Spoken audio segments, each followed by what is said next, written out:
Hello guys, welcome back to another live segment of Carnivore Team GB. Live Q&A session number 4 with myself, Jonathan from Carnivore Muscle, Phil Escott from the Big Fat Challenge Keto Pro, also known as his actual name, which is Richard Smith, and of course Coach Smeven. How's everyone getting on today? I dip out then? Yeah, all good. I think I dipped out for a second there. Yeah, I think so. But all good. Yes, all good. Battling on, as we said off air. Yeah. How about you, Stephen? I'm very well. I wonder why Rich has put his pen behind his ear, really. But it reminds me of an old joke about a guy on a building site who lost an ear. And there's one lying around on the floor, and the foreman says, "Is this yours?" He says, "No, mine had a pencil behind it." So, oh dear. rubbish old joke. I can see why your career as a comedian didn't last too long, Stephen. Yeah, I would say, Rich, your mic, you've got a posh mic, but you don't seem to have it switched on, mate. Yes, do you know why? Because I've moved all of my equipment to my new office, which I should now be broadcasting from. As you know, I've been working towards moving into the new office for quite some time. All set up this week. Or in fact, it was last week. Then 2 days in, my internet went off. So it took another 2 days for BT to sort that out. And then my brand new PC went kaput yesterday. The hard drive packed in, and it is less than a week old. So yeah, something's telling me maybe I shouldn't be operating from an office. But the idea was to broadcast from there. So all my equipment is in the office. So I'm back to my my poor Zoom camera for now. Apologies. Let's hope I can get it all. It's chemtrails, mate. It's messing everything up. Both of our cars have blown up, and our cooker today. So, you know, I blame it on Bill Gates flying around and spraying us with stuff. Yeah. It's the genetically engineered mosquitoes interfering with my cooker. That's what's going on. Well, I blame it on the powers that be trying to prevent us from spreading the good word. Well, yes, absolutely. That's what's happening. Could I be awfully formal and just say hello to a few people that are popping in, like Nicole, the former fat girl, and Rick there, all Matthew. Matthew, we've got some great news for you, or Rich will be in contact with you about some bits and bobs. It's nice, isn't it, to see, you know, so many supporters of what we're doing. It's really nice, and I think we should sort of give them all a shout out, really. Phil up in Scotland there laughed at my jokes. I mean, come on, Phil. Thank you so much. Who have we missed? Sophie's made it on tonight. Herbert, of course. Former fat girl. Ben. Well, that's not Ben Hunt. That's a different Ben. Yeah. I think. Muscle Mama. Yes, I like that name though. That's Sophie. What's random who to simp? I wonder what that is. But anyway, right. I'm not sure. But welcome anyway, whoever it is. Yeah. Where are you seeing all this? I'm kind of blind to all this. In the comments. In the comment section on the right-hand side of your screen. Oh, for God's sake. Okay. No, I thought there was like a participant list. I'm sorry. No. I'm old. That's no excuse, sir. Well, we had a question then, didn't we? Yeah, I'm just going to get back to it, I think. The question is from Andy828, and it is, how many teaspoons of sea salt would you recommend for optimal health and athletic performance? We've all got the same answer to this because I know how we've answered it before, but Richard, perhaps do you want to start, as you're quite expert at electrolytes and things like that? Yeah, to be honest, I think the optimal level is whatever your body needs. And I know that sounds like an obscure answer, but the body is, there we are. That's my old flyer, by the way. The body is highly attuned to the salt that it requires. So if you adjust your salt to taste, what you'll find is when you're adjusting or adding salt to your meals, some days or some meals you'll feel like you don't want salt. Other times you'll feel like you need more salt. So I'd listen to your body. but don't believe what is touted in the media in regards to optimal or the maximum that we should consume, which is around about 1,500 milligrams of sodium per day. This, as the study that we've referenced countless amounts of time shows, the study covers 100,000 participants over 17 countries, and it shows a massive increase in all-cause mortality when we go below 1,500 milligrams of sodium per day. So, I mean, teaspoon-wise is roughly 3 to 4 teaspoons per tablespoon. I would say we want at least a tablespoon per day. That should put us anywhere between 4 to 10,000 milligrams of sodium. The optimal range, according to this study, was between 4 to 6,000, but the study referenced excretion. So it measured the amount of sodium that it was excreted from the body. So this doesn't account for what was used. So we can assume that what was excreted is at least what we've used. Personally, I'm around 10,000 milligrams of sodium per day, give or take. I don't track, but I do it intuitively. Quite often when you are craving sugar, it's not actually sugar you're craving, it's salt. So I suggest salt in your meals, adjust the taste, use electrolytes if you need to, because potassium is just as important, if not more important than sodium itself, although sodium is critically important. I wouldn't chase the calcium. Calcium is found in all the foods we eat, and we get plenty through the diet.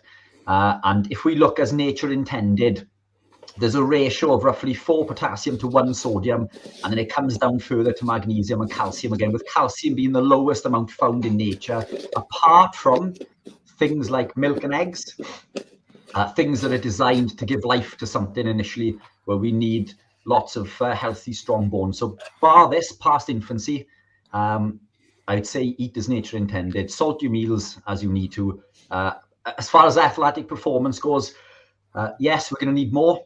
But again, use it intuitively. I find the best protocol is keeping a steady level throughout the day, rather than having lots in one go. Take it in throughout the day. And just remember that sodium depletes potassium, and we need both for athletic performance. So just be mindful when it comes to athletic performance, but be careful when it comes to athletic performance in regards to cramping, because a lot of cramps are touted within the industry as being a lack of magnesium, where in fact it's probably excess calcium. Calcium is excitatory to the muscle, the myosin and the actin. Calcium is the exciting part, and magnesium is what calms it down. They almost work against each other, but it's excess calcium that will cause cramps after sort of exercise and stuff. So it's not a case of you can level that out by increasing magnesium, to which I would, if you need to add additional magnesium, do so through glycinate. But it's usually a case of excess calcium in the diet rather than not enough magnesium. So a bit of a long-winded answer, but you're welcome to add to that if you want to. And we're talking sodium chloride, not sodium on its own, as Rick, I think, pointed out in the comments. But I think when we talk sodium, we mean sodium chloride. Yeah, I think we all Hopefully. realise that. Yeah, I've actually got British product here. It's keto electrolyte. So I've got this one, and I've got another flavor which I think is like cherry berry. Honestly, I don't use this every single day, but on days when perhaps I don't eat much in the morning, I've been a bit sick, where I've like lost a lot of electrolytes, my body's under stress, I'll actually add a scoop in, and I'll have that within about an hour or so before training. It seems to be helpful. I don't feel like I'm going to injure myself because I'm dehydrated, which is pretty cool. But yeah, I recommend them and I'd use them. But I think with sodium, especially sodium, it comes just salt to taste. And it should be eating a relatively species-appropriate diet. You can't get too wrong.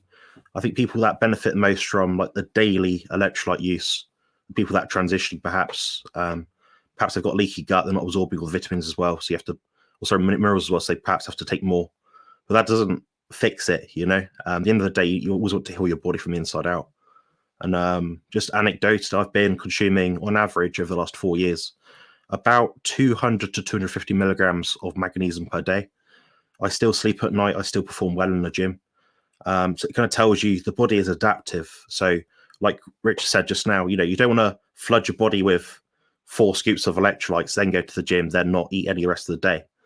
Your body wants to always be on even keel, so you just want to drip feed things like electrolytes in. Otherwise, you'll get cramps, diarrhea, all sorts of things. So be cautious of that as well. Did either you or Phil have anything to add to that, Stephen? I'm going to ask a question. And what do you think of soul water or soleil water, as they call it? Couldn't really care less for it, to be honest. Oh, right. Yeah. In case people don't know, that's this thing where you basically leave the salt in the water overnight and it thoroughly dissolves. This is like one of the things I thought Phil would actually know, because it's sort of one of those things that he normally pipes up and says, "Oh, I've tried that and it made no difference." But yeah, I just think it gets pushed ever such a lot, but I don't really see the point.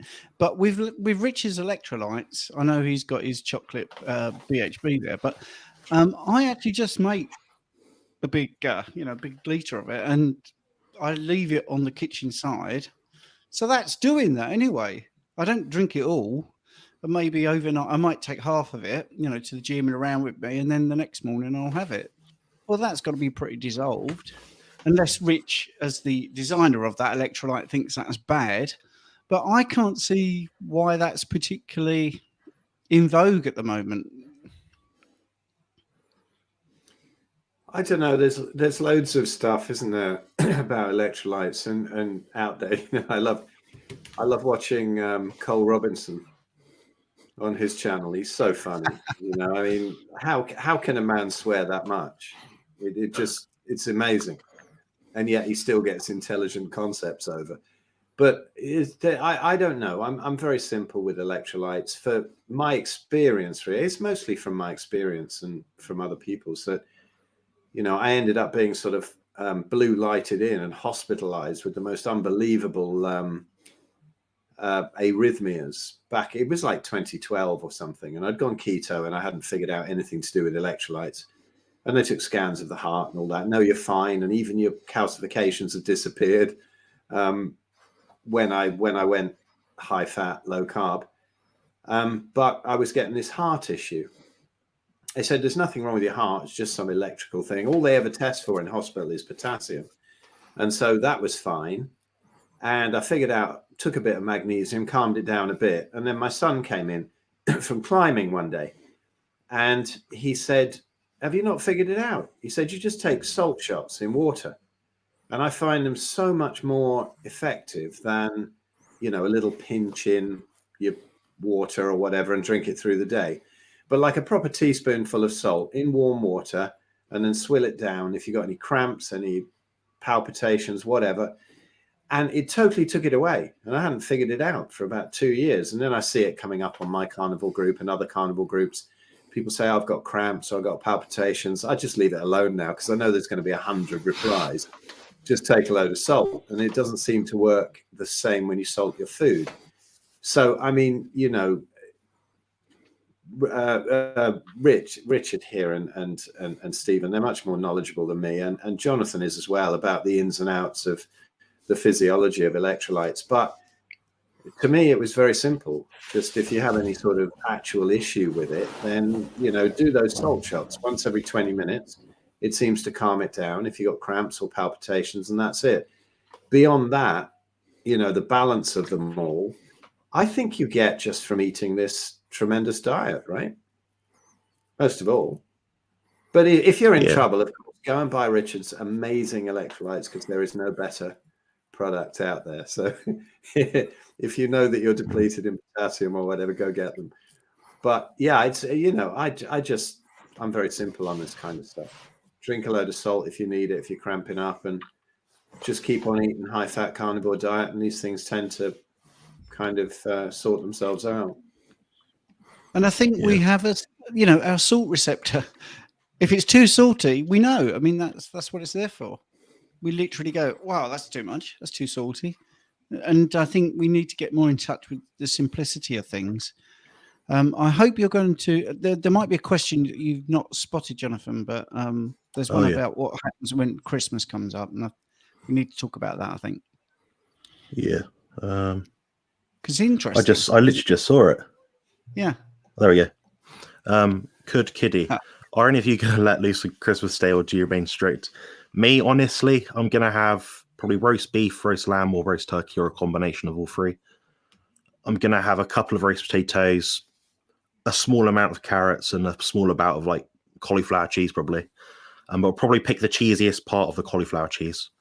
Lots of gravy just to get the crispy bit, the that crispy bit on the top, right?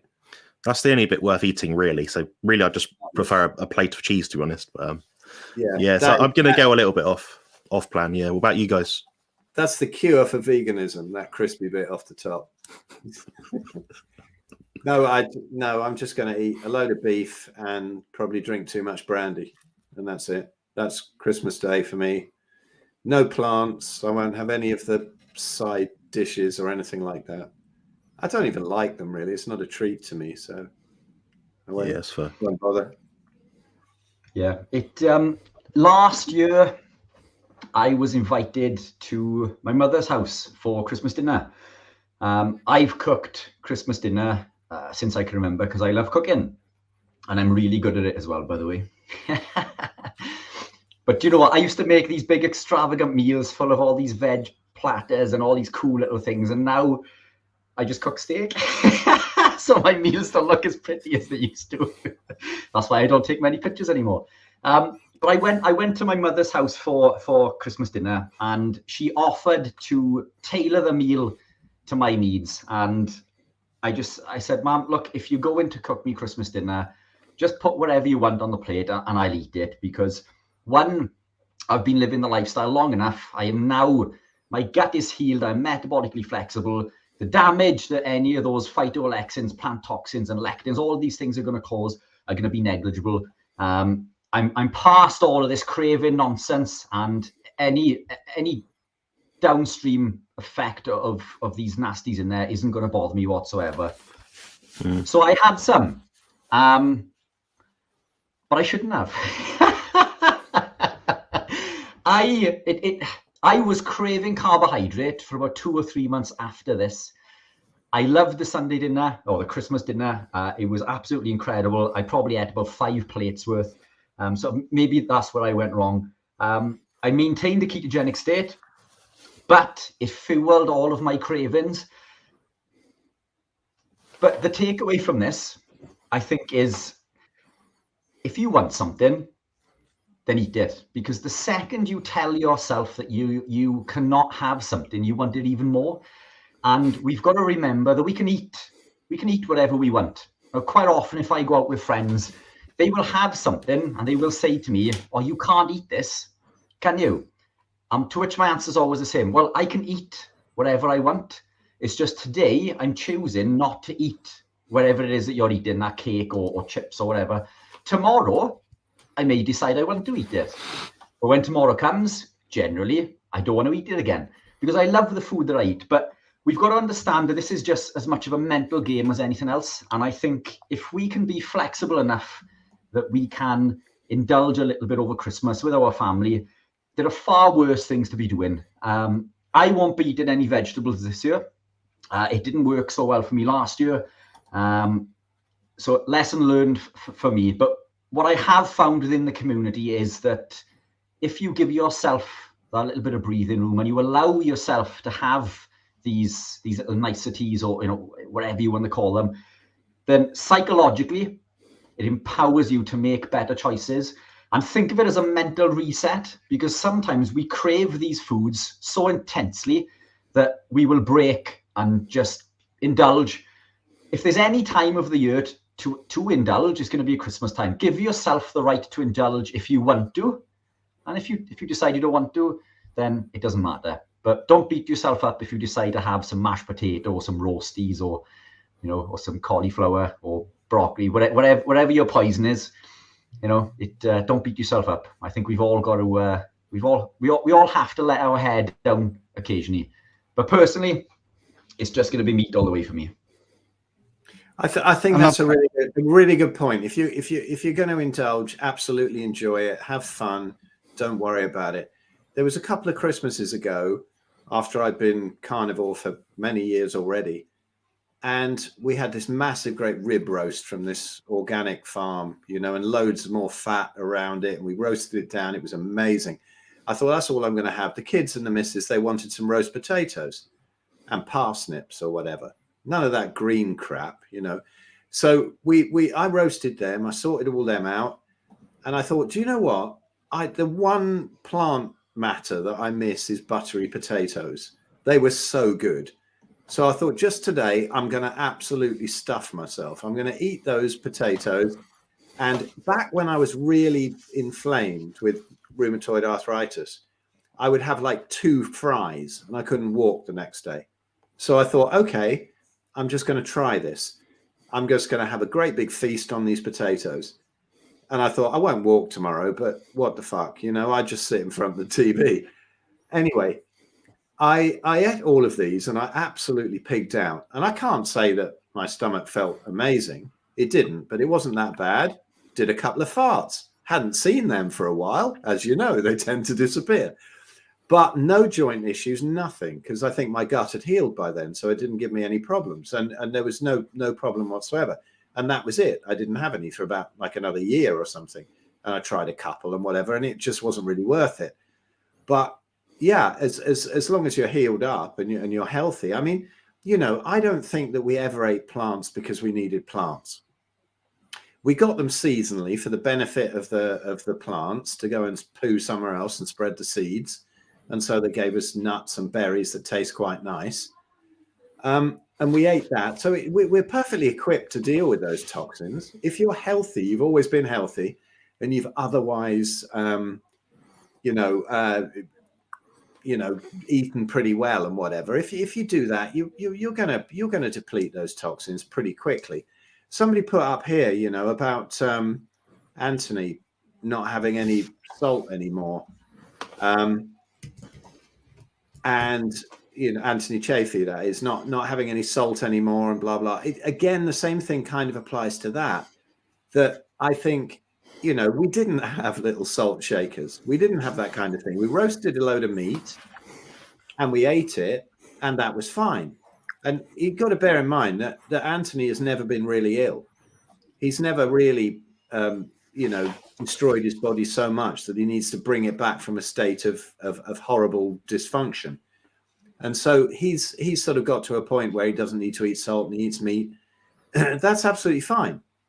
But it depends on the person. If, you know, just as if you've got to heal the gut and you've got issues with inflammation and whatever, Anthony really hasn't that much. And so he's got to a point where he doesn't need to eat salt. That's fine. That's different for other people. But I wouldn't worry about the salt, because that's one sort of additive to the meat that doesn't create leaky gut, doesn't cause any problems. If you want to eat it, eat it. But, you know, it's a bit difficult comparing yourself to somebody like Anthony, who's been really pretty healthy all his life. And Landers put up here, just while I'm on it, good evening, gentlemen. A big shout out to Phil after watching his video with Dr. Chafee. After watching for almost 3 hours, I'm impressed with Phil's tenacity. Thank you. That's sweet. Yeah, I love chatting to Anthony. We have fun. He's a good guy. He's very entertaining. But yeah, thank you. Yeah, for sure. We're going to move on to the next question now. So I've just highlighted ones in our private chat, the ones I'm going to pick out. So I can see them. I've just done them in order based on whether they've got a queue or not in front of them. Jonathan, could I answer the question about what I'm going to do at Christmas? You can if you want. I thought you weren't going to say anything. Oh, no, that's okay. If you want to move on. Go on. What are you going to have at Christmas? I want to know what's going on. I want to know, yeah. I want to know now. Well, because I'm different to everyone here. I won't indulge because I know that I won't be good the next day. And I think that's the realism of it. I just wanted to get that across. So I absolutely agree with everything that everyone said. If you can indulge and enjoy it, you know, if you do indulge, don't be guilty. If you could indulge and it does cause you a little bit of a problem, but you go in with informed consent, there you go, then that's great. If you have a potato, but you know you're not going to feel great, but you still want one, that's fine. And I've been doing this 5 years, and I've done that in the past, and this year was a turning point. It was like, I'm not doing that again. Sorry, I just want to feel my best. And I know my best doesn't include potatoes and veg and stuff like that. So I just wanted people to have the permission to do that as well, and just be confident about it. I mean, if people are giving you stick for not eating a potato, they're not a particularly good friend, are they, really? If you're going to lose a friend because you didn't eat a potato, then you need to get some different friends, personally. So that's it. I mean, just be confident, enjoy the stuff that you want to eat. Last year my wife does an amazing beef Wellington, and I ate a beef Wellington and I regretted it the next day, not because it was horrible, but because it made me feel horrible. I love it, but it doesn't love me. It's really that simple. And what is the beef Wellington? Is it like a steak in some rubber boot or something? It's a pastry, yeah. And it's got sort of like a mushroomy thing on it, and I mean it's lovely, but like I say, doesn't love me back. So this year I will just be eating the carnivore stuff. Yeah, to be fair, all the best stuff on the roast dinner Christmas menu is from an animal, if you think about it. I mean, other than stuffing maybe, but that's my own little my little pleasure. So our next question is from Matthew. It's, have you seen Dr. Baker's video with the Plonker vegan? Build lots more human infrastructure and gets rid of many animals. The carbon cycle and many animals are crucial for a healthy diet. I've not seen that video. Have you guys? Yeah, I've seen a short of it, and Ben suffered through the whole thing today, I think. It's hilarious. Yeah, these people are barking mad. You know, something's gone horribly wrong. The brain shrinks down. They get aggressive from lack of B vitamins.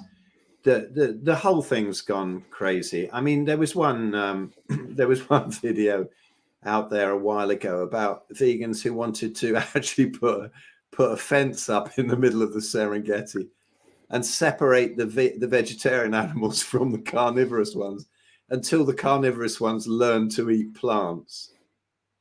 I mean, you know, that it's absolutely hilarious.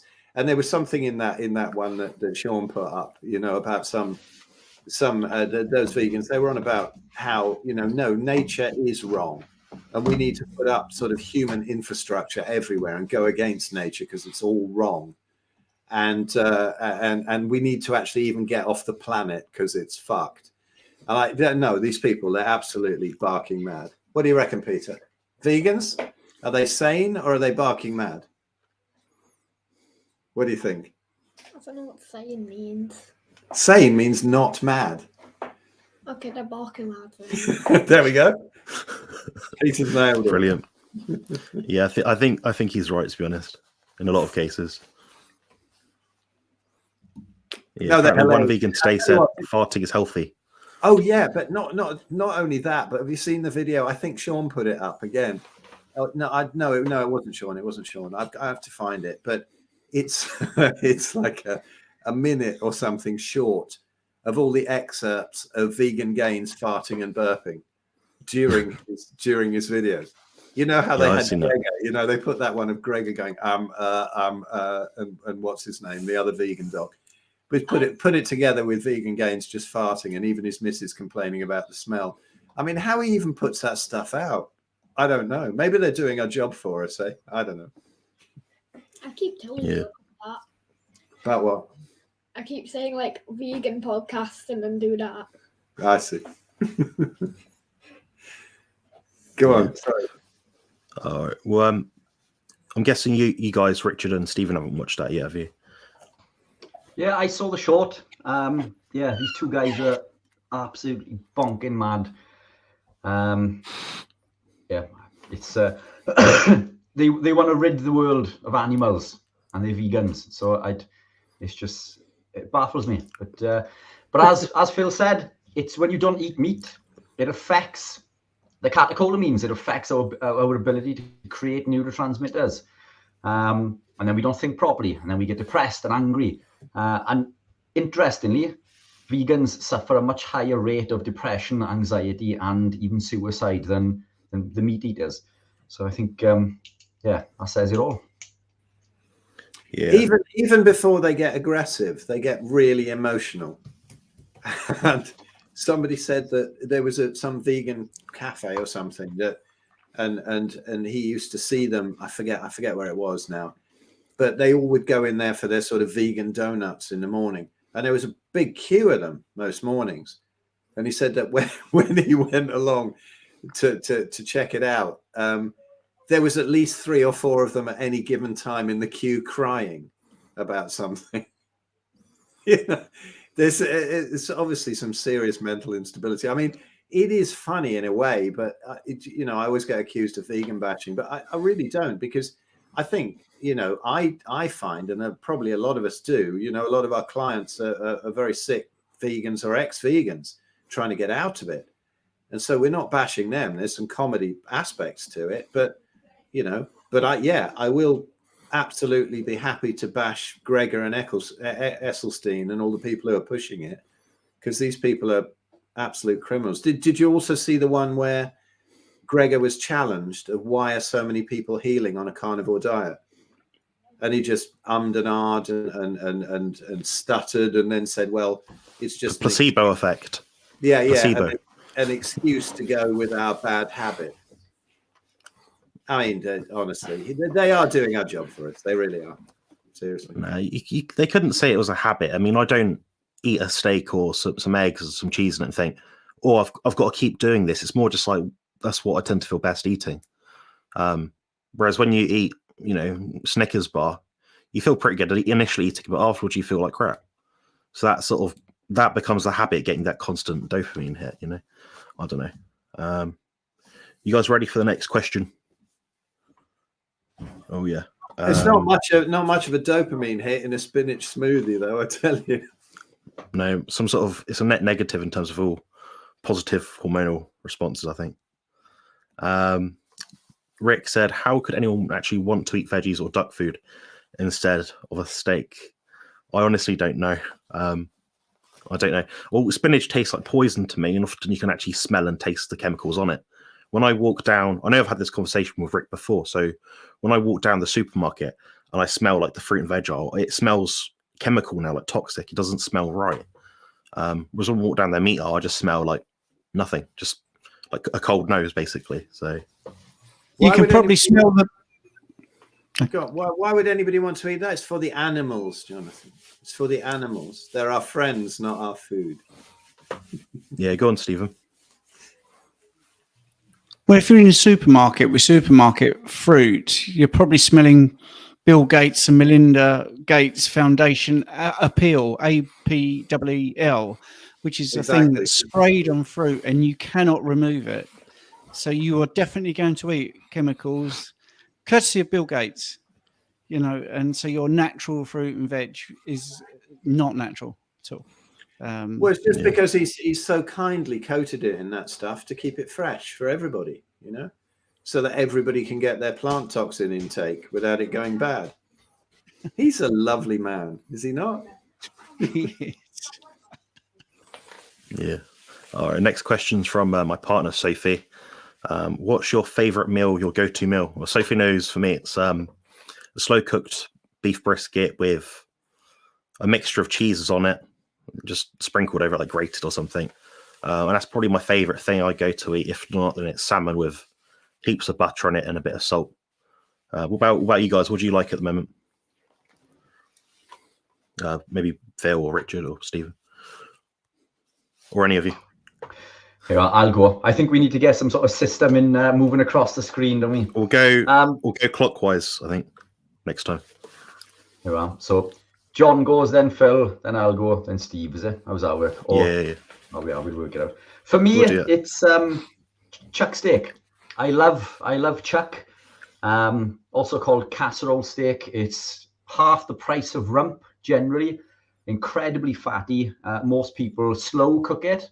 But I love it pan fried. It's full of fat and I absolutely love it. That on its own with a little bit of salt, and that's me done. Minced beef I also love with some eggs cracked in, and you know, as not as a binder, but made into like a stir fry. But I'm simple. I do love cheese as well. I try not to eat it too often, obviously, you know, because of the casomorphine and the lactose. But cheese does work pretty well for me. But generally, chuck steak. And I've told so many people about how brilliant chuck steak is that my local butcher very rarely has it for me now when I go there. So I'm going to start telling everybody else some other form of meat, I think. Yeah, use a decoy. Say you like fillet that you probably never buy anyway. Yeah, exactly. Yeah, you don't catch me spending over the odds for when it comes to steak, unless it's a special occasion. But I love the fatty cuts, and the fatty cuts are generally the cheaper. So yeah, it doesn't have to be expensive. Minced meat is incredibly cheap, and quite often local butchers will blend that with organ meats as well. So you get all of the benefit of the red meat, which is is beef, as well as the added benefit of things like liver, heart, kidney. So if you can't eat organ meats, minced beef is a fantastic, cheap way to get all of the nutrients that you need. What about you, Steve? Well, that wasn't the order you agreed, but anyway, poor old Phil there has been dumped to the last place. I'm sorry to be sort of like an outliner again, but I don't have a particular favourite meal, but I have a few favourites. The first one is steak and kidney pie without pie. Our local butcher makes a mean steak and kidney pudding, actually. So it's got a suet base. But the contents are heavenly. And it's just packed with steak and kidney. And Jane makes me laugh because she opens it up and says, "Oh, no, there's loads of kidney in this one." It's like, I'll have that. So I quite like that. Ribeye was my favourite. I'm the same as you, Jonathan. I do like a brie or some sort of cheese with it every so often. But then this butcher, we found some pork chops that taste like pork chops used to taste 50 years ago. And they are absolutely heavenly. So we had that tonight.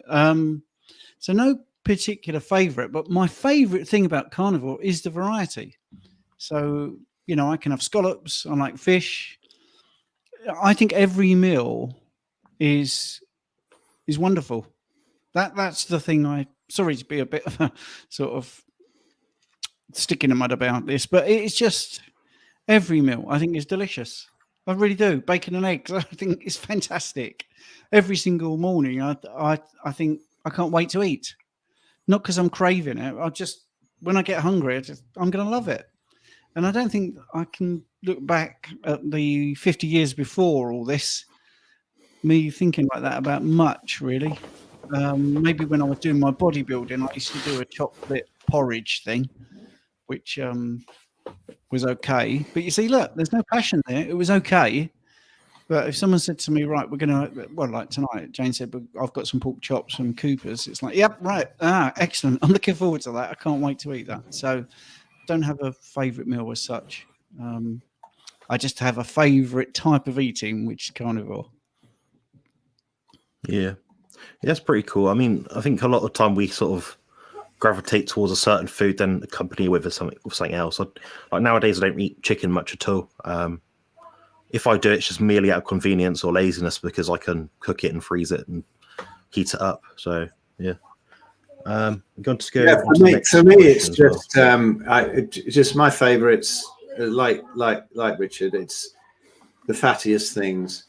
But rib, I think short ribs, beef short ribs. If you can get some good ones, roast them slowly. Oh my God, just can't stop. They're just beautiful. Go-to is lamb burgers, just made from fatty lamb mince. That's a really good one. You just squash them up, throw them in the air fryer, and they're done in minutes. And the kids love them. That they go to school with them in a flask, and that's it. Especially on meat-free Mondays. And that's great. And just lamb chops. Anything really fatty. I do love lamb. So, yeah, that kind of thing. And as Richard says, mince. But with the mince, I'll fry it up and put a bit of bone broth in there as well. And you sort of make yourself some instant kind of, casserole stew thing. That's really nice. Yeah. So, yeah, that's me. That's pretty cool. Just for anyone listening to this, Stephen's about to go in a minute, so he'll be departing. I appreciate it's quite late at night for us guys in the UK, hence why some of us are in like red light rooms and stuff. So yeah, anyway. Mine's to look after my dog, actually. Yeah. because my dog decides when he wants to go to bed. He's a raw meat carnivore dog. So he's got character, personality. He's very well behaved, incredibly energetic, but knows what he wants. Perfect. Stephen, will you get yourself a boa constrictor, right? It bothers me every 3 weeks for a rat, every couple of weeks to clear up a poo, and that's it. I never get called off calls because the boa constrictor's playing up. Yeah, I've got a Labradoodle, but that's about it. So sometimes I'll mute my microphone, but that's about it. But he tends to take himself to bed nowadays, so I'm quite fortunate. Yeah, I'm here on my own with my dogs, and contrary to popular belief, all of us in this room are animal lovers, and we like their life to be as good as possible. But that's what I think anyway. I have spotted a question I do want to answer before I go, because it's got me, which is what is your favourite way to eat eggs? I tend to sort of love poached eggs. I absolutely love poached eggs. They're so easy to do. And everyone makes a big hoo-ha and thinks, you've got to spin the water and add vinegar and all this lot of old rubbish. You just crack an egg into some boiling water and you will poach an egg.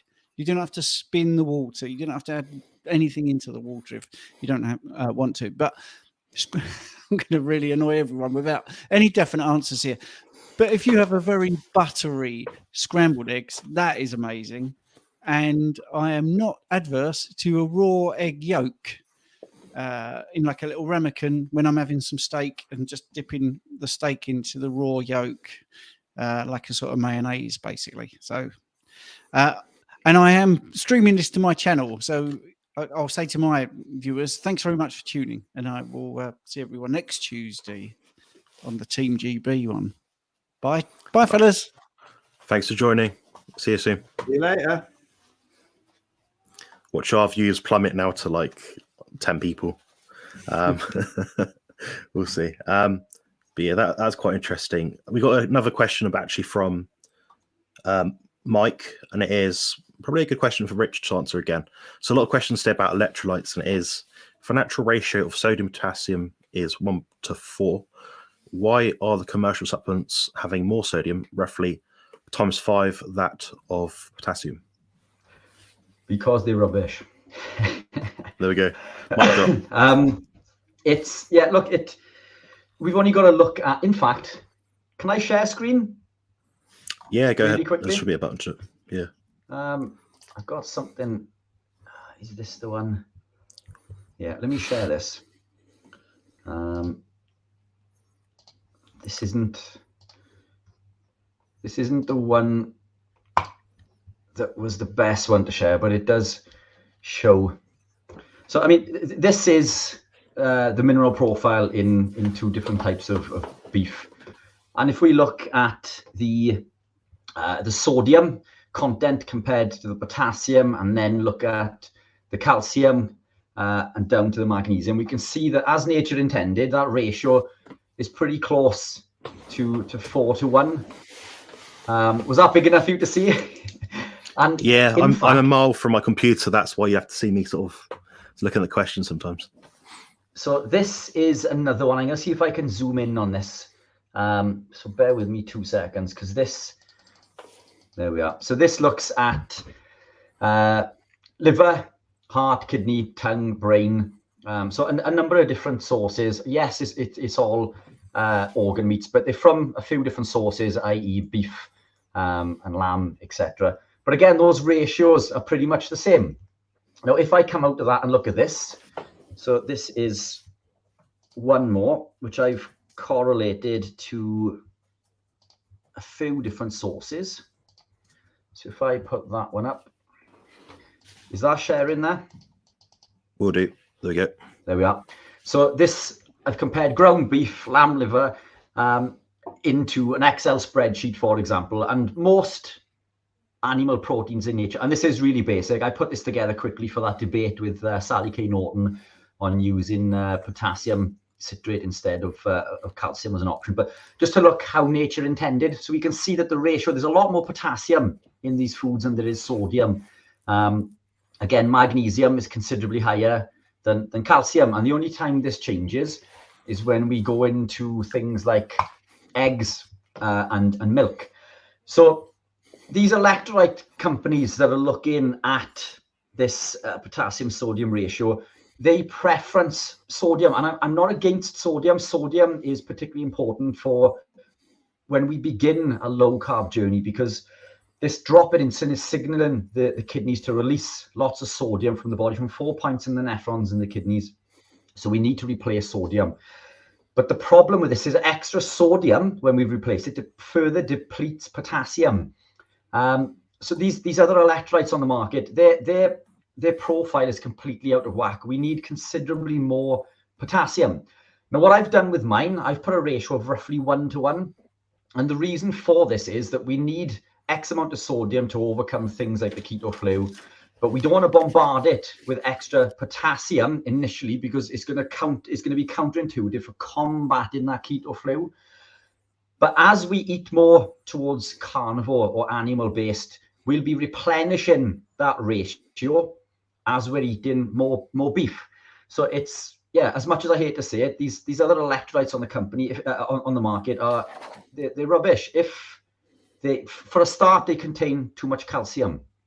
They contain low bioavailable ingredients, and the ratio of sodium to potassium is completely wrong. You need at least a 1 or 2-to-1 ratio, i.e. sodium to potassium. So if the potassium is half of the sodium, then that's a way better quality electrolyte. The closer it comes to 1:1, the better the electrolyte. And I would even argue that long-term carnivore could potentially see an increase in potassium further. So that's another product that I might look into in the future, is producing an electrolyte that does have that ratio as nature intended. But we're trying to combat lots of other problems along the way as well, because all of these things they work against each other.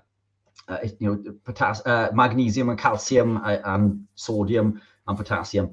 But it's a minefield. But that's why I'm not a big fan of a lot of other electrolyte companies on the market.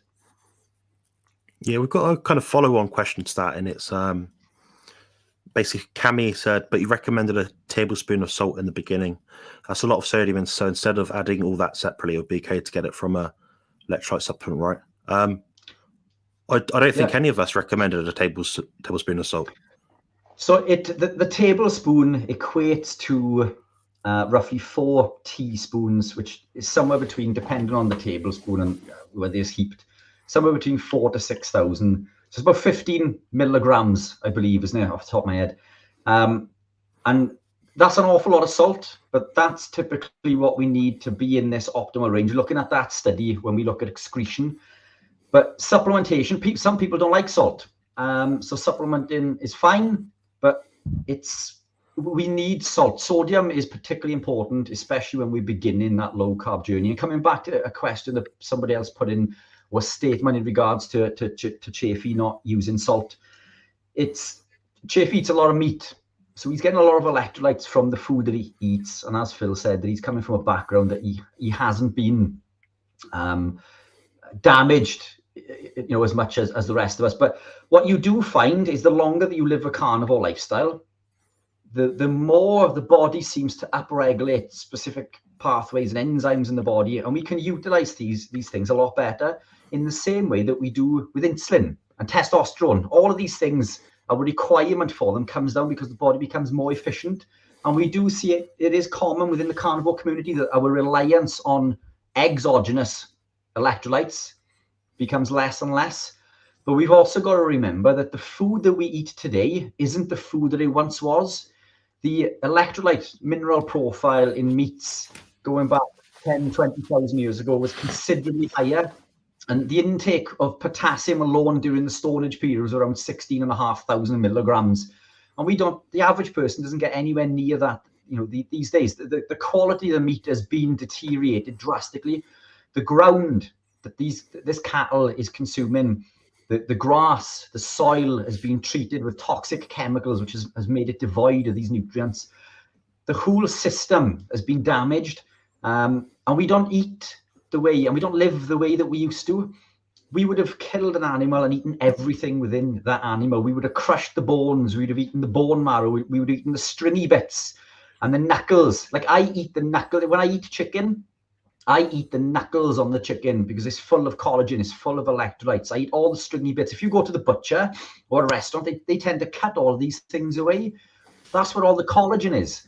And it's really important for the methionine to glycine ratio as well, which is something we can probably touch base on another episode, because that is also really important. We can consume too much meat and throw this balance out of whack if we're not eating organ meats or eating the stringy bits or replacing things like bone broth. So bone broth is another fantastic way, to get those in. But we would have killed an animal, we would have crushed the bones, we would have drunk water from puddles, we would have cut that meat up and thrown it on rocks, they would have collected all of these different salts.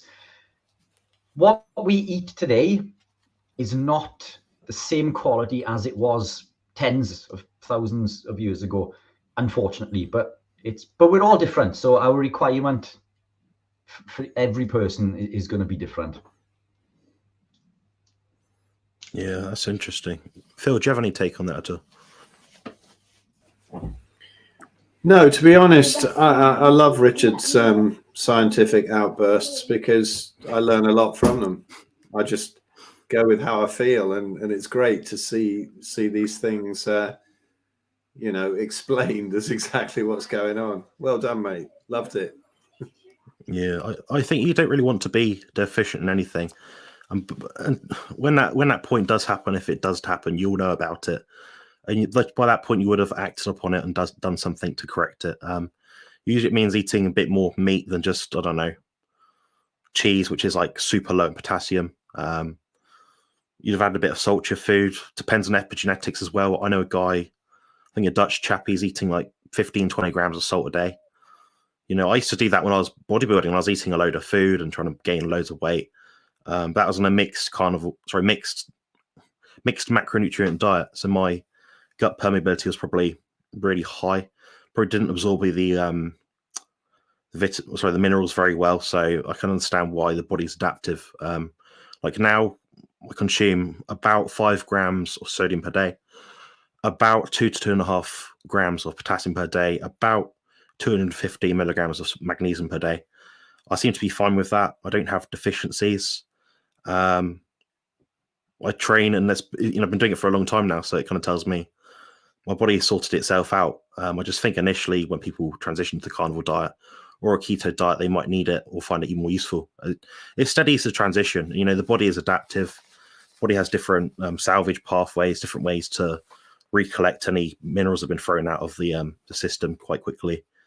But if your gut's irritated, you're not going to absorb stuff as well. So be conscious of that as well. That's pretty much all I have to say about electrolytes.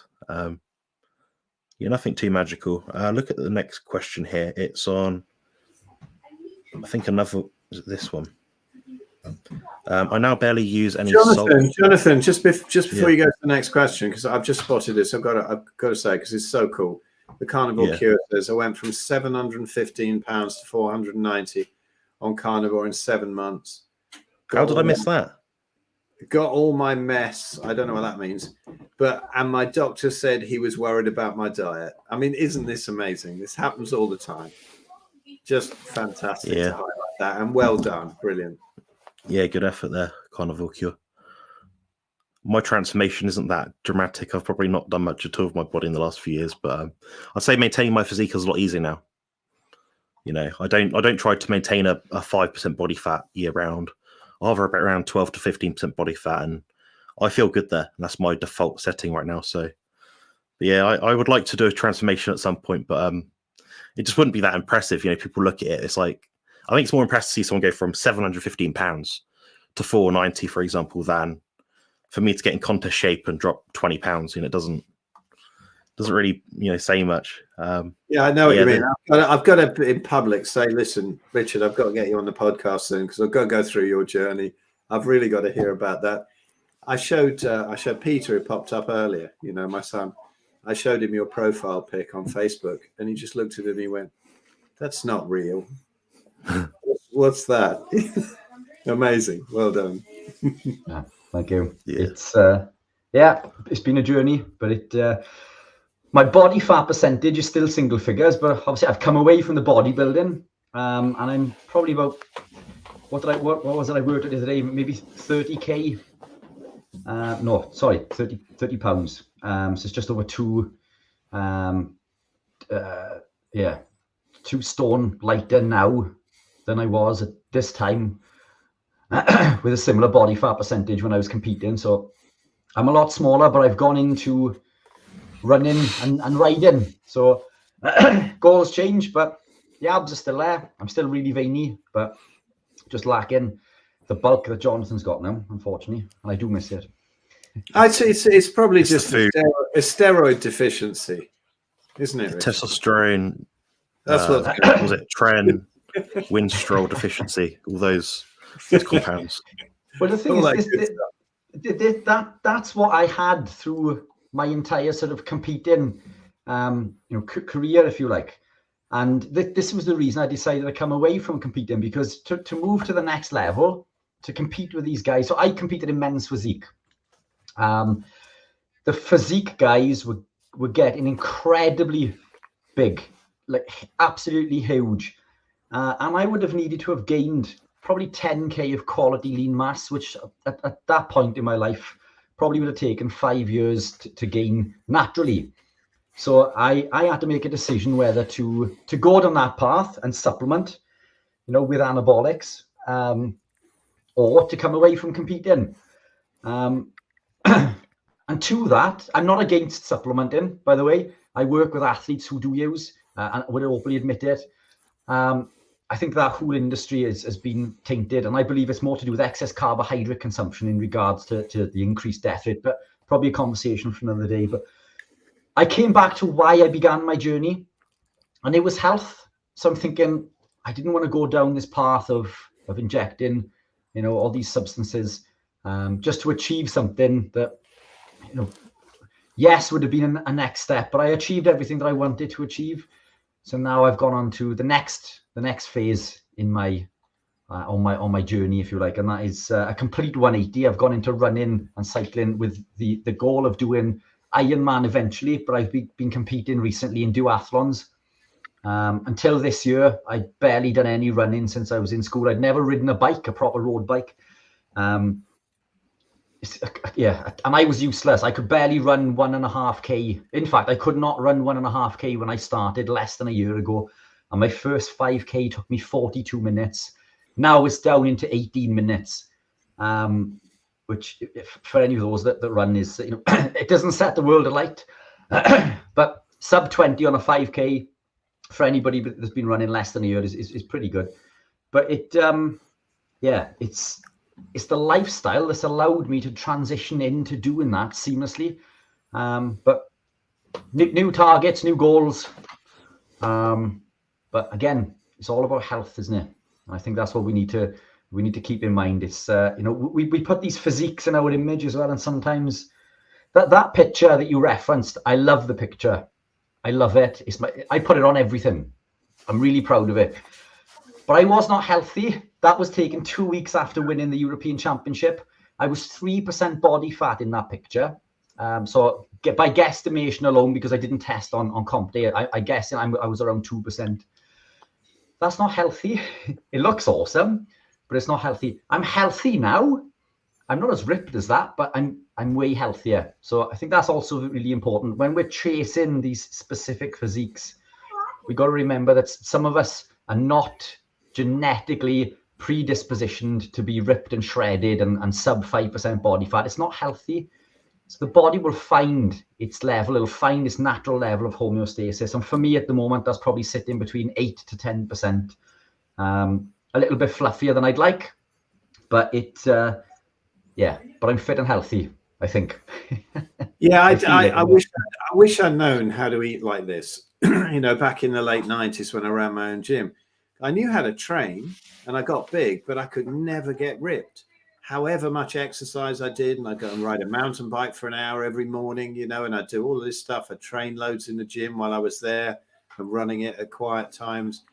And I got big, but I never, ever got ripped and never got abs out. I was never fat back then, but I never got abs out because I thought it was about excess cardio and not made in the kitchen.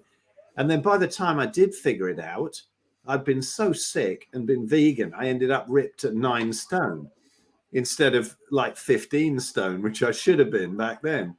And so I've done one and the other, but I've never put them together. And it's always been a regret of mine that I didn't know how to eat. Not only would it have got me ripped, but it would have meant that I wouldn't have been, 10 years later crippled with rheumatoid arthritis. It's amazing, isn't it, how we get these things wrong? But there we go. It's never too late. It's never too late. Age is but a number. Yeah. My goals are not there. I'm not going to get massive again, but I stay effortlessly lean, but definitely not ripped. Yeah, but that's exactly it, isn't it? I remember watching a program on Netflix. I think it was called Physical 100. I think it was. Oh my goodness, I can't remember what country it was based. I don't know if you guys saw it, but it was Thailand or Japan or something, or it was somewhere around there. I don't. Yeah, I don't think it was either, but it was within one of those areas, wasn't it? It's on the tip of my tongue. Anyway, it'll come back to me. But they put 100 of these athletes against different physical activities to find out who was the best, who was the number one. So they had massive, huge bodybuilders, powerlifters, and then you had these, like gymnasts and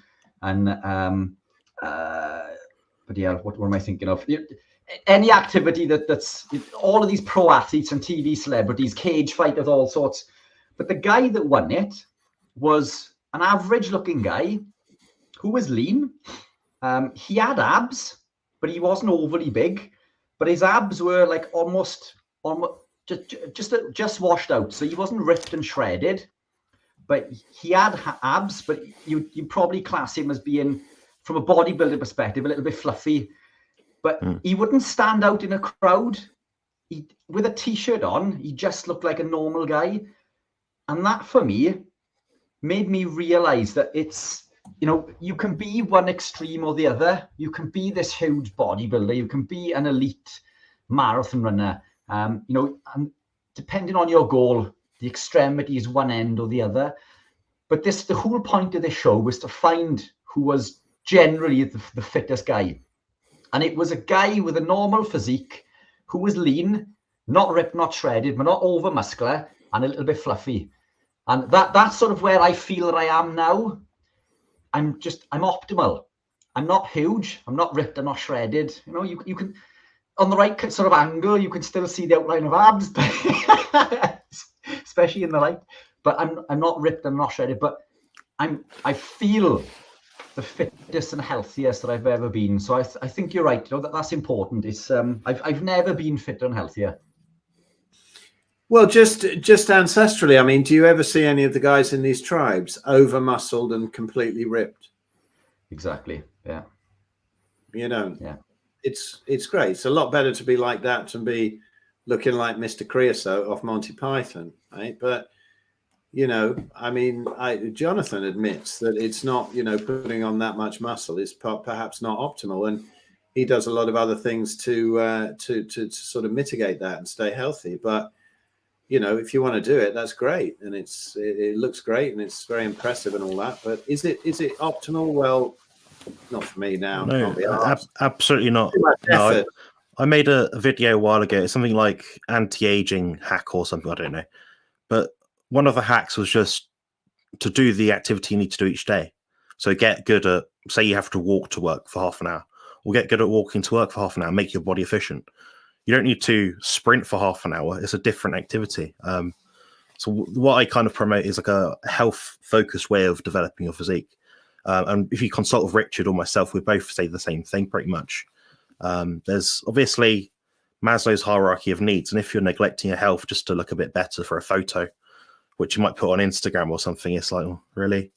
I can understand short term you kind of do it, but honestly, we look back, we think, we've got the photos now, we don't need to do it again. We can do it if we want to compete again, but we've already achieved that. We've hit that goal.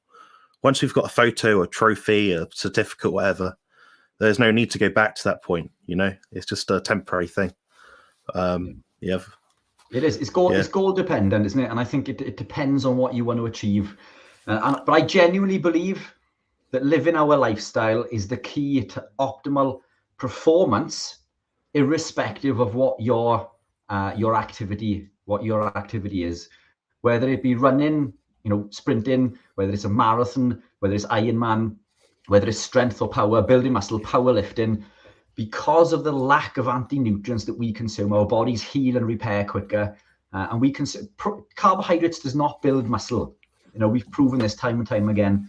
So I think it is goal dependent, isn't it? If you want to be, when you look at people who train for the Olympics, some of the fittest people in the world, but at that point in time, what they are putting their body through is not healthy. They these people who ride the Tour de France, every day for 3 weeks, it's a toll on the body. It isn't healthy, but it's fit for purpose. It's there to achieve a goal. So it is certainly everything is goal dependent. So, and as you say, once you've achieved that goal, you may decide to go to the next level or come away from it. But optimal health, I do believe it is. I believe in resistance training, but I also believe in other activities as well. But it's finding that medium ground, for optimal health. But it is goal dependent, as you say. Yeah, I think as well as Phil, I'll have to do a podcast for you at some point to try and suss it out. I'll probably have to do a 2 or 3 hour one. I think we'll have to book out a big time slot, so I can see us sitting there on camera for that long and going into every new minute little detail about, how many grams of fat did you have from week 7 to week 6, and what happened with your weight and all that sort of, So yeah, you do the technical one, and I'll do the life story. You do the fun one. Yeah. All right, we'll get back to some questions now. I think I've got about 7 highlighted. We've got about probably 25 minutes left of the podcast tonight, so I'm going to try and get through them as accurately as I can. For Mike, this question is very context specific, so we probably need to know how much activity you do, your body weight, where you are in your journey in terms of the diet right now. Honestly, I couldn't really say, but I'd say on average, broadly over like every bloke I've spoke to, the very middle ground, I think you'd absolutely hit your potassium requirement for the day on a diet with 600 grams of beef and 5 eggs. Assume you're the average, 180-pound man with 15% body fat, 5'10" or 5'9", I guess. But if you wanted more information, I'd consult with myself or Richard. But do you or Phil have anything to say about that one? No, for me, it's just your body tells you. I'm real simple on this. If you're hungry for something, then eat it. I know if it's a lamb or a beef day. I know when I need liver. I know when I need a ton of egg yolks, and that's very rarely. But when I do, I eat a shitload of them. It's just for me, it's go according to your intuition, what your body's telling you. And let these guys tell you why your body is telling you that, with all the figures. Because I don't know that. Some need the reinforcement. They know that stuff, Yeah. Yeah, they need the reinforcement sometimes. And I consult people, and it's like, they know the answer to the question already, but they want to know why. So a lot of time I spend consulting people about, why we don't need this or do need this. And it's sometimes it's quite fun. Sometimes I just want to save your block of time. Here's a video I've done explaining it. It lasts 10 minutes long. But, you pay for your time, so you got to obviously give them the answer they want. But, Richard, do you have a take on that at all? Yeah, I mean, that would equate roughly, to about 3,000 milligrams of potassium per day off the top of my head. It's, again, everybody is different. I consume daily over a kilogram of meat. So from food alone, my potassium consumption is double that. And I supplement with the electrolytes throughout the day. So my potassium intake, if I look at, my potassium intake is well over 10,000 milligrams per day. I mean, it's probably the amount of electrolytes I supplement is probably closer to 20,000. But that works for me. If it's working for you, then it's fine. I mean, if it isn't broke, don't fix it. And again, we're all different. Listen to your body, as Phil and Jonathan said. I think we need to do this intuitively. Just listen to your body. Your body will tell you if you are lacking something. And the same goes for a question that I get asked quite often is, can you consume too much electrolytes or too much sodium? And technically, yes, but your body will reject it far before that ever happens. you will physically be able to, you won't be able to consume that salt. Your body will reject it. You probably become physically sick. So if your body is telling you you need it, and you are eating your food and you're enjoying the salt on there, for example, then your body needs it. If, sometimes my missus made me some bacon and eggs a couple of nights ago, and it's like, there was way too much salt on there. I know I ate it out of courtesy, but I hope she's not listening. You do, yeah. But it's I didn't need that salt, and my body was telling me, and it wasn't very pleasant.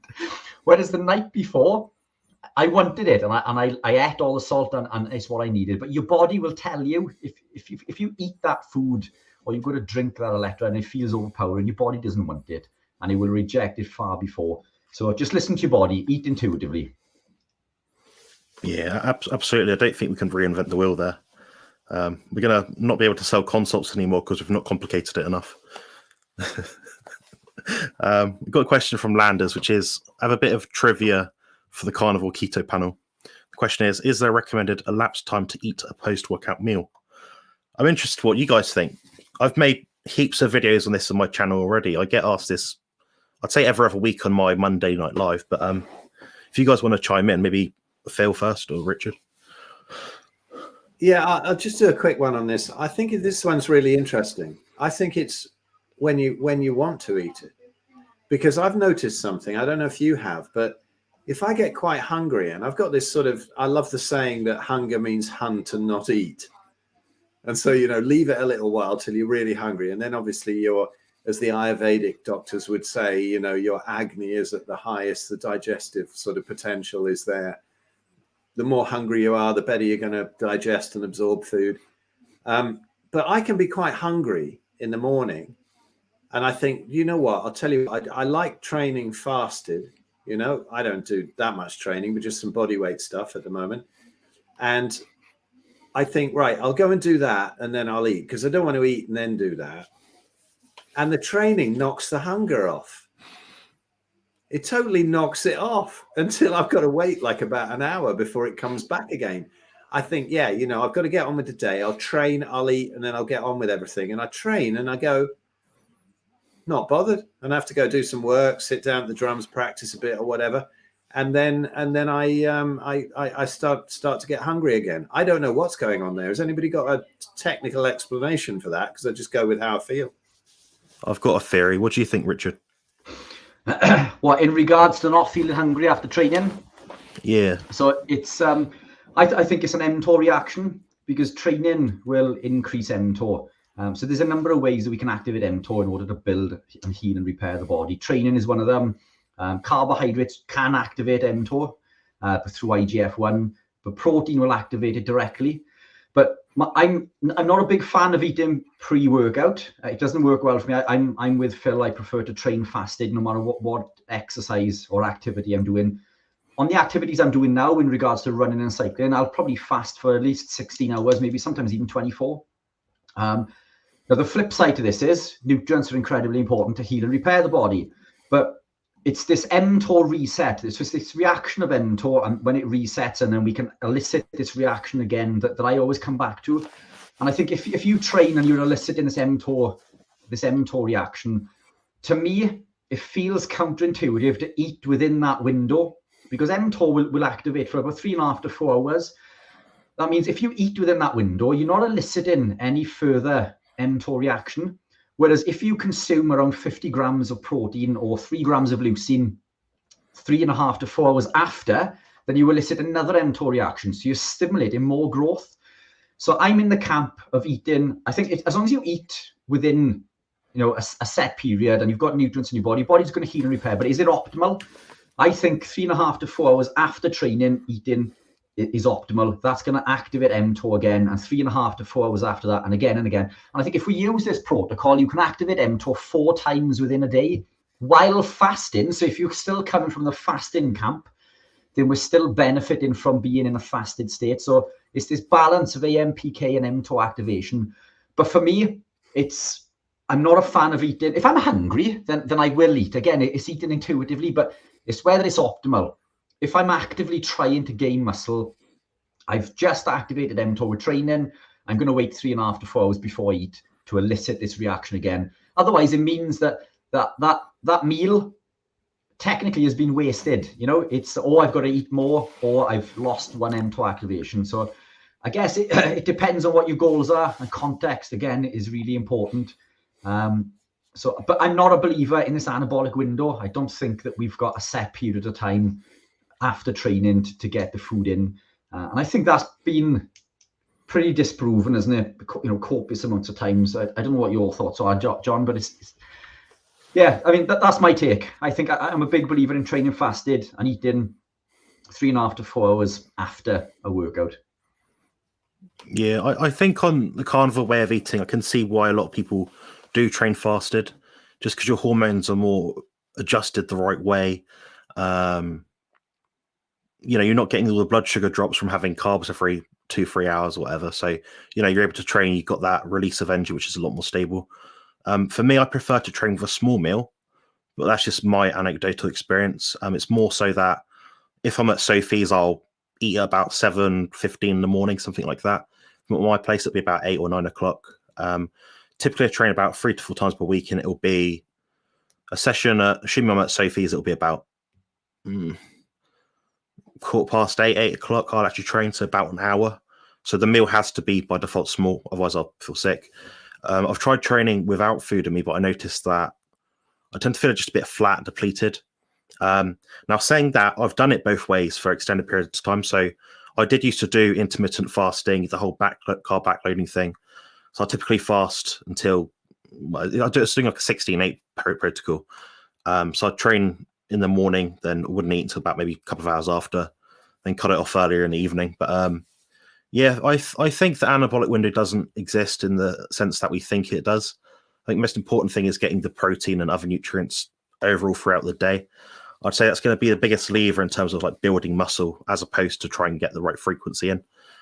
Ultimately, it has to fit your schedule as well. If you're going to work and you train in the morning, you maybe just have a small protein shake or some raw eggs or some cream or something in it after the gym, whatever you feel digests best.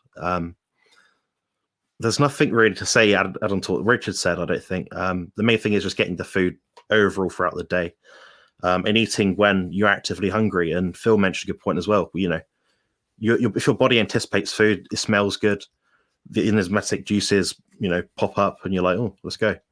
And as for like the other thing about why I think people's appetite's a bit blunted after training, I actually didn't think of the way Richard explained it, but that's another good way of putting it. I think it has something to do with blood glucose being elevated when you train, because your body is anticipating that it needs to keep up the supply. So, you know, through gluconeogenesis, things like that. I'm thinking that as the blood has glucose in it at that time, it's blunting appetite because it doesn't want a shed load more in at that point.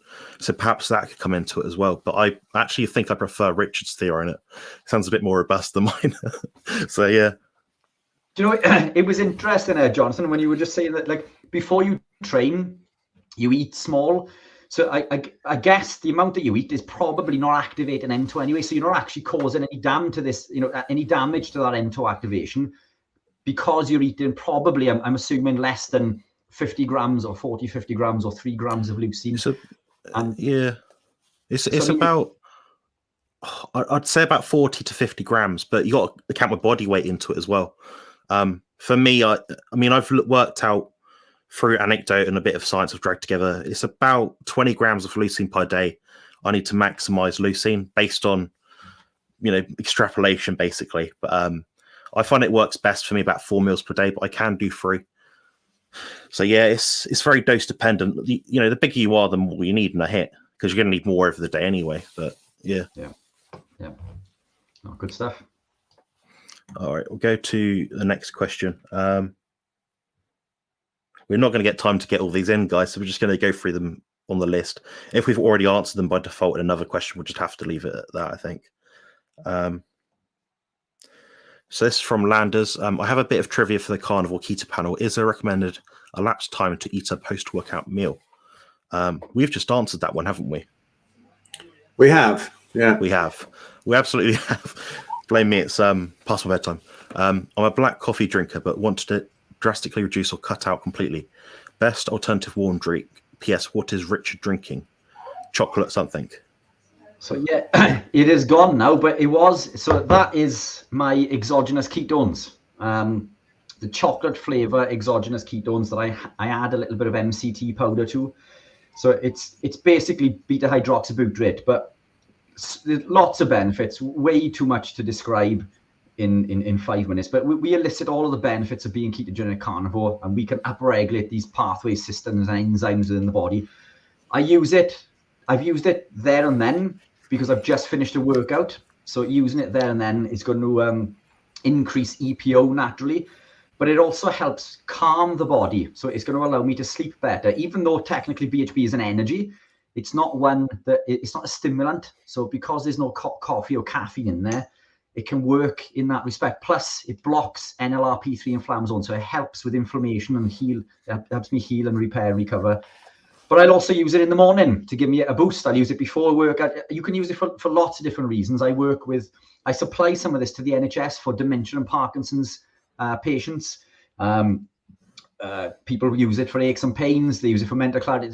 All of the benefits that we get from being ketogenic carnivore just allows you to benefit that a little bit further. In most people, some people will use these compounds and not confer a further benefit because they're probably optimal. But for me, because I train, extensively, it does confer a benefit. But it's a fantastic go-to for me. So it's a chocolate BHB with MCT powder. You can add cream. I'm not against cream. Obviously, the more strict you are as being a carnivore, then maybe you want to remove that because of the casein in there. But I will add cream occasionally. I'm not 100% against cream, but yeah, that's what I'm drinking. No coffee too late for me. Phil, do you ever take on that, like warm drinks on carnivore?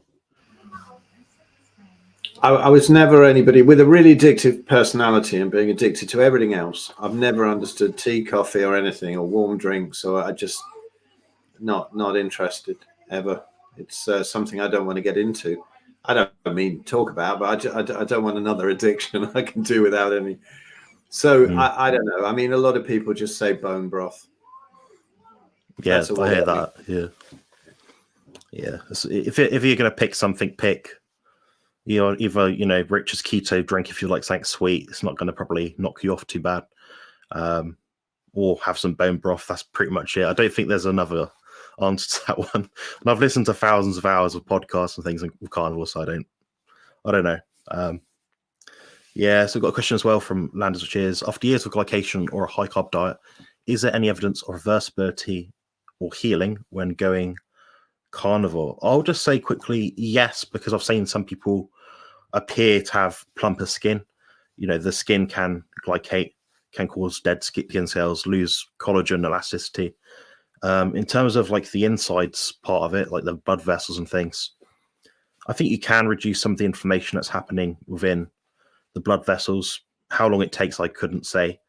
In order to know it's happening, you'd have to do quite an invasive scan, or at least a CAC scan, which does cause some damage to you.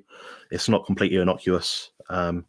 Outside of that, I kind of wish Richard was here to answer this sort of question, but do either of you guys have a take on it in regards to glycation and reversing it on carnivore?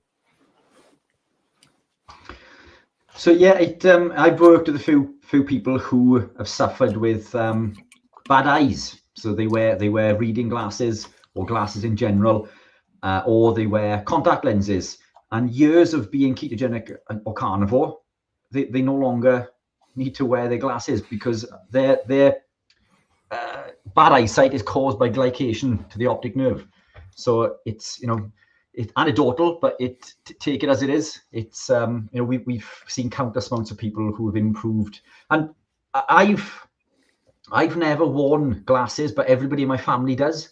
But my eyesight seemed to be on a downward spiral a few years ago. But when I became carnivore, and this is going to sound really stupid, but maybe you guys can attest to this, but everything just seemed to be more colourful. Like when I was outside, everything was brighter and more colourful, whereas before it just seemed to be, the contrast on the TV was turned down, But the more I adopted into the diet, the more I could see. It's as if the cloud was lifted. So it's that's my experience. No, there's, you know, for eyesight, there's, I've experienced it when I stopped eating carbs and you know, I was starting to sort of put things a long way away to read them, and it just kind of came closer and closer. And like, I'm 61 now, and I don't have glasses. I can read them, admittedly, and I wish I hadn't. I had my eyes lasered in 2006 for short sight. But anybody who's got that, I would really recommend going and looking at endmyopia.org, Jake Steiner's stuff. And those exercises really do heal short-sightedness. It's amazing website. You know, there's a lot of exercise out there that don't work.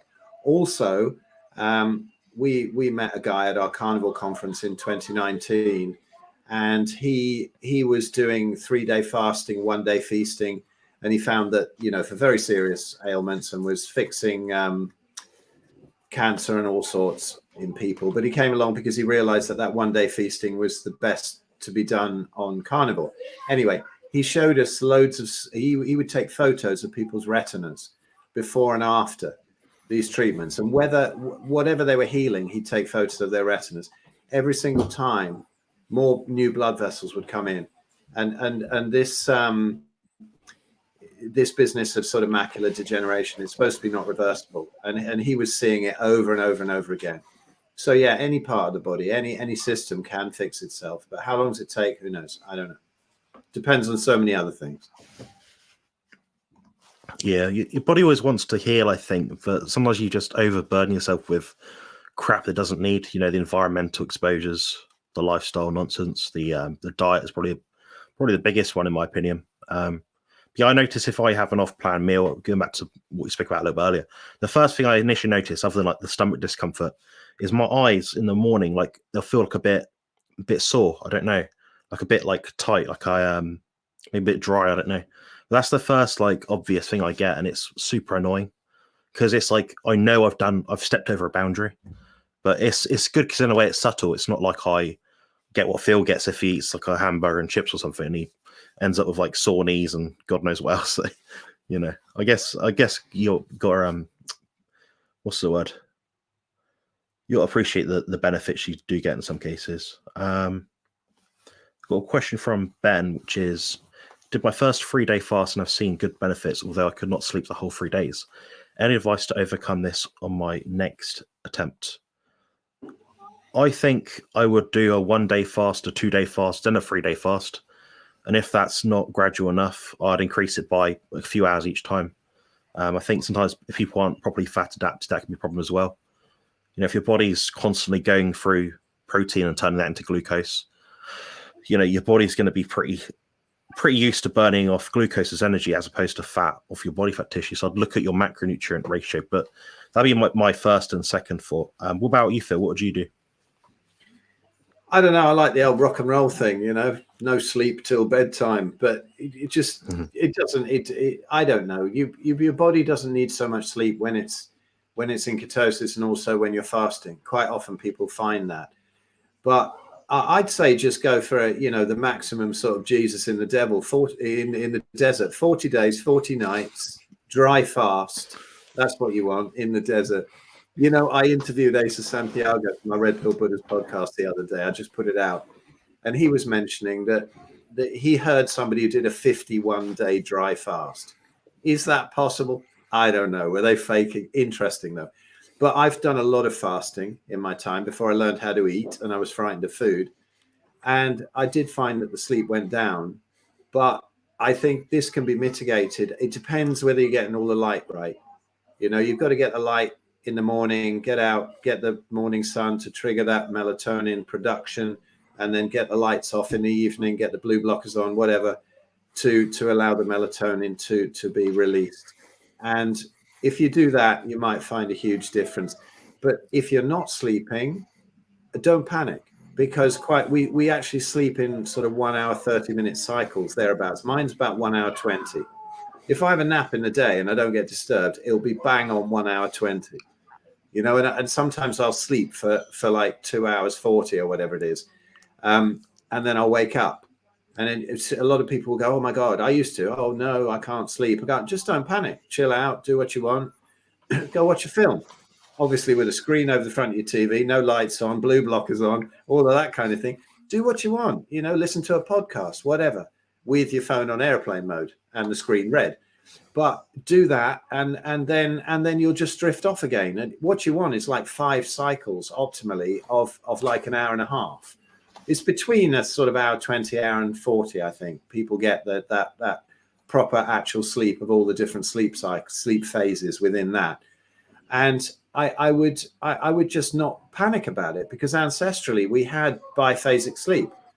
We'd wake up in the middle of the night. We'd sit around a campfire. We'd tell stories. We'd fiddle about with each other, you know, and have some fun. And then we go back to bed again, you know, and that's what we do. And that is kind of ancestral. And just don't panic if you do wake up. Maybe it's a case of waking up a bit and then panicking and then not sleeping. I don't know. You'd have to go into a lot more. If the light's right, if you're panicking about not sleeping, that kind of thing.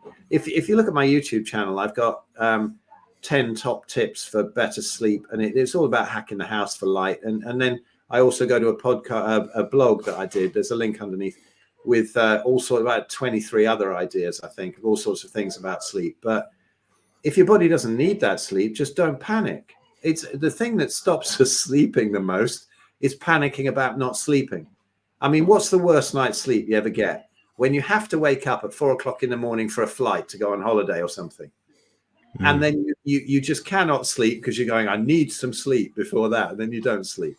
So it could be panic. It could be anything. Don't worry about it. Yeah.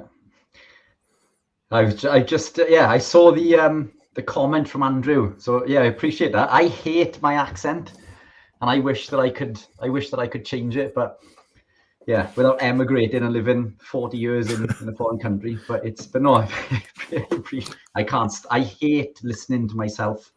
You know, when you've got to, when you've done a podcast and you've got to watch it back and you're cutting it out. Yeah. Well, thank you. Way too kind. That's why I never listen to mine, because that makes more sense. I listen to I sound like my monotonous, boring cousin, and I think, where did that voice come from? Welsh accent, no. And hello, Andrew. Good to see you. Welsh accent is great, man. Carry on. Don't stop it. It's fine. Absolutely. Yours is quite subtle compared to what I'm used to, because I used to study at Bath Spa, so I was a stone's throw away from Bristol and Wales, you know. So I met a lot of people with very strong accents, and I couldn't grasp it at all. But yeah, funny enough, Richard, on the map, he's about 3.5 hours from me, so he's not even that far. We're talking like 150 miles away or something. It's quite funny to see how much our accents change. Then Phil's probably actually much further than me. So, but yeah, it depends where we grew up. So, well, I grew up down south. I'm here among the Scousers now, and I never got the accent. Never picked anything up.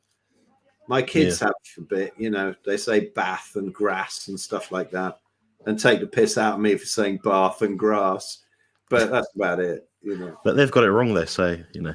I know, absolutely. Yeah. I went to public school, God damn it. I know how to speak. Yeah. Well, have you guys got time for 3 more questions that we've got at all? Yeah, go for it. Let's whiz through them, no? We'll whiz through them if we can. So this one's about testosterone and eggs. What do I think about it? I think, yeah, you could eat 36 eggs a day. Personally, I wouldn't. I wouldn't see many people that would require that much food at the avoidance of eating meat alongside it, if that makes sense. I'd be saying I'd rather someone eat a mixed animal food diet than just eating eggs. I think if someone was eating that many eggs a day plus loads of meat, like all us guys would be, then I'd say you'd have to be like an 800-pound person. Honestly, I've not eaten more than this last year. I've eaten about 4 to 12 eggs, jumbo size, every day. Now they're about 1.5 times the size of the average egg you get in the supermarket. It's about 80 grams each egg. That's where I've averaged the entire time. And I'm a big guy. I eat a lot of food. So I'll give you an idea of point of reference at least. But does it increase testosterone? I think once you reach that point where you're no longer deficient in any vitamin or mineral, then it's diminishing returns. Do you guys have a take on it at all? Yeah, look, again, what do we need to create hormones?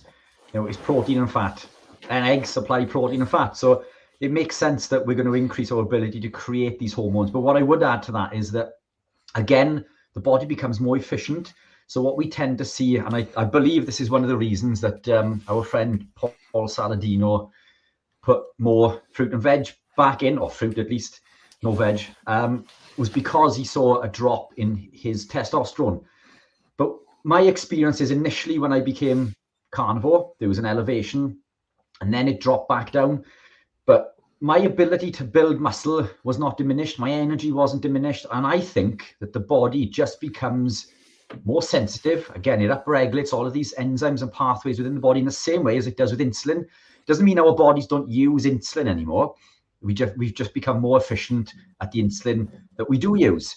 And I believe it's the same with testosterone. So do we need, the question would be, do you need to increase your testosterone? Fat is a fantastic way to do that, but we can get that fat from other meats as well. Lamb is a meat that we always seem to miss. And I believe, I would actually argue that maybe grass-fed lamb is probably more beneficial than grass-fed beef. And that's something we seem to miss within our community. But there's much better ways. I eat about 6 to 8 eggs a day. But again, eggs are low in leucine, and it's leucine that has this mTOR activation, which all contributes to building testosterone. So at 36, I love my eggs. Seems incredibly excessive. I'd opt for other means, but always question, do you actually, these ranges that we're told to be in, these are average ranges. We're not average people, so do you want to be in an average range? If your energy is high and through if you're living and thriving, living this lifestyle, do you need to increase your testosterone would be the question, I think. Sure. Yeah, just quickly from me on that. I think chickens have not usually been fed what they're supposed to eat. The eggs are not particularly optimal. And the egg whites are revolting and quite inflammatory. So, egg yolks are a sauce. Put some sauce on some burgers or some steaks if you can still take the egg yolks. Yeah, it makes sense. Question from Troy, which is, any advice on getting over serious food poisoning on carnivore? All I can see online is the brat diet, and that's not happening. Honestly, I think it's a case of waiting it out, perhaps eating a lot less. I think following your appetite is going to be the key. Let your body detoxify itself, assuming you're still throwing up and being sick. And I think that's probably the best advice I could give, outside of trying to take more drastic, like a dry fast perhaps, or maybe a salt flush. I don't know. What do you guys think towards trying to get through a food poisoning sort of period on carnivore a bit quicker? Go with your hunger, and mostly you're not hungry when you've got food poisoning. And where does food poisoning come from? It's very seldom it comes from meat. It usually comes from things like reheated rice and lettuce leaves and packet salads and things like that. So I'm on the call. I don't know. Yeah, might go. Yeah, I think I may be wrong, but this may be Troy that I spoke with today. So I had a consultation with Troy, who was suffering with food poisoning. Again, I'd recommend fasting. It's listen to your body, eat intuitively. Fasting seems to cure an awful lot, doesn't it? Including cancers. So are we allowed to say that? You'll end up face down in a swimming pool. You will. Yeah, we've never seen any cancer reversals. It's absolutely impossible unless you fill yourself full of chemo. That's the way to go. And lots of Kellogg's healthy cereal. Which seems funny, as John, Andrew just popped up there on the screen. No cancer reversals, and Andrew, of course, is lying about anything he talks about. Yeah, we all say everybody should go for chemo and to behave yourselves. Yeah, and what a story Andrew's got to tell, isn't it? And maybe we should get Andrew on one day for a Q&A. I think we should. Yeah, I was watching his live video this morning. I think he's doing exercise, and he's using red light lamps and things. So if anyone's actually watching this and they want to follow someone else from the UK, I recommend following Andrew Scarborough. I'll just quickly put him back on the screen again so you recognise his profile and his name. But he's worth giving a follow. He's got a very interesting story. He's on different podcasts, and he'll probably soon be on the guys above and perhaps my podcast, and also on this. assume we can get him on. So that'd be quite a nice treat for us. Andrew, you got to come on sometime. Brilliant. Yeah, no, he's a good mate of mine. Love him. And we've met in person a few times. And he's been on my podcast too. But he's very cool and an amazing inspirational story. So please check him out. Yeah, and I need to get him on mine as well. When I can get back into the rhythm of posting podcasts, because I still haven't posted ours, Jonathan. I think I'll probably record ours by the time you post your hour. On it, this uploading thing, honestly, unless you do it as a job like half the time like I do, then you're not going to spend forever editing videos all day. I'm mostly an educator online rather than an entertainer. That's why I like Q&As and stuff. I never edit them. Never. It's got to be just all done in one. All the ums and ahs, and I think it's great. Long form ones, yeah, brilliant. Yeah, I'm a bit too particular. I don't know. I've done it in the past. I used to do loads of interviews in the past. I've pretty much interviewed everyone in an industry, bar about 5 people.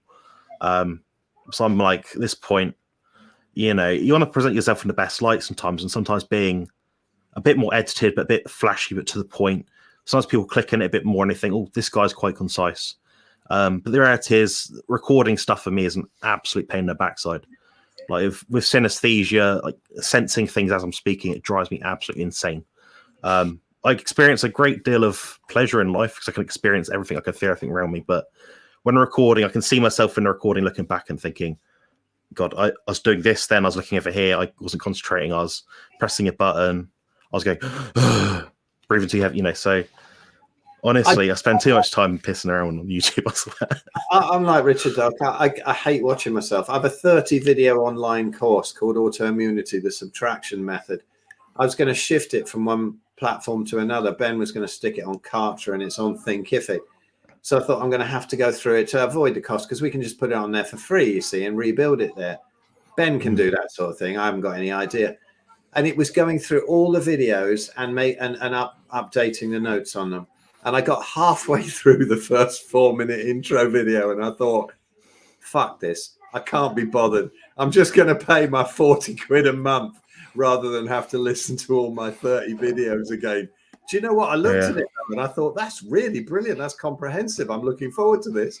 As soon as I started listening to myself, I thought, no, I can't be asked. I've listened to some of those. I'd recommend watching them. I've watched at least a couple of them somewhere. I don't know how I came across them, but you sort of go through each part of it quite nicely. So I was bored one day, not catching anything out for a sort of 24-hour carp fishing session. I woke up in the morning and I thought I'll record an entire autoimmunity course because I'm bored. But it's always a nice setting at that beautiful lake, so I did that. Yeah, anyway, it's a good one to check out. Question. Yeah. Right, we're gonna ask this question last about. Okay. I lost 20 kilograms on carnivore. I look ripped-ish, but I have excess skin on my stomach. Any tips on how to get rid? Also, shout out to Phil on the Red Pill Food Book. Halfway through, and it's great. Isn't Excellent. it? I can say that. The URL there underneath my name, bigfatchallenge.com. Just put /book on the end. Go get it. It's like $11. It's the PDF, the Kindle version. It's Ben's done the audio book as well. You get all of those for $11. Best book ever written on the history of food and how the elites have fooled us and controlled us with plant-based diets and God knows what. But anyway, good question. And I would say back in 2010, when I lost 90 pounds really quite quickly, and I had some loose skin. And what tightened it up basically was cold thermogenesis. I didn't do it to tighten that skin up, but I did it because it got rid of inflammation, because going my stupid vegan experiment. So I lost a load of muscle with all the fat and lost loads and loads. And then I went keto and got pretty ripped with the cold thermogenesis as well, losing the last sort of 10 pounds. And I ended up looking like a Belson victim, but at least then I was keto. The inflammation went down and I was having daily cold baths. And when I started to do that, it almost kind of shrink wrapped me.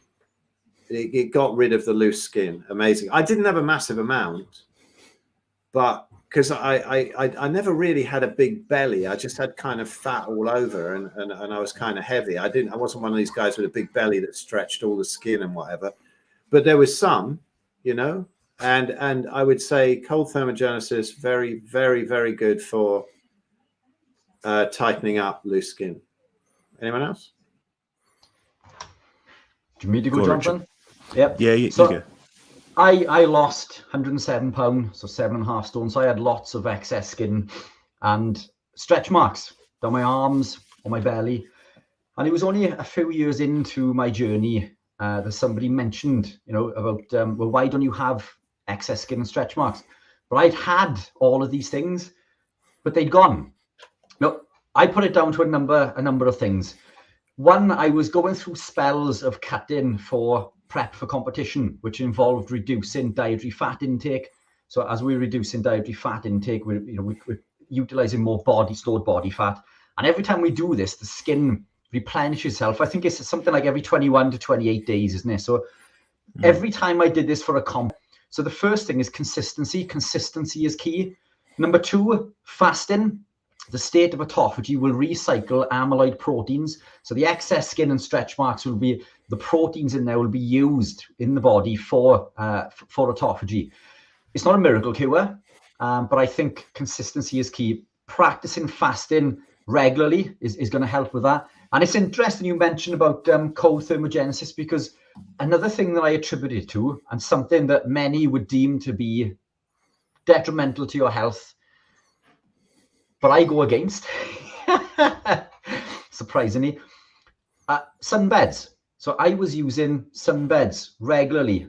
UVA is incredibly good for the body. It increases nitric oxide, which is a vasodilator, and it's the increase in nitric oxide that we get from the UVA in the sun that is actually attributed to the increase in longevity. It's not so much the vitamin D. The vitamin D increase is a surrogate marker to the nitric oxide, which comes from the UVA. So I was using sunbeds, but this, as you say, it was tightening my skin.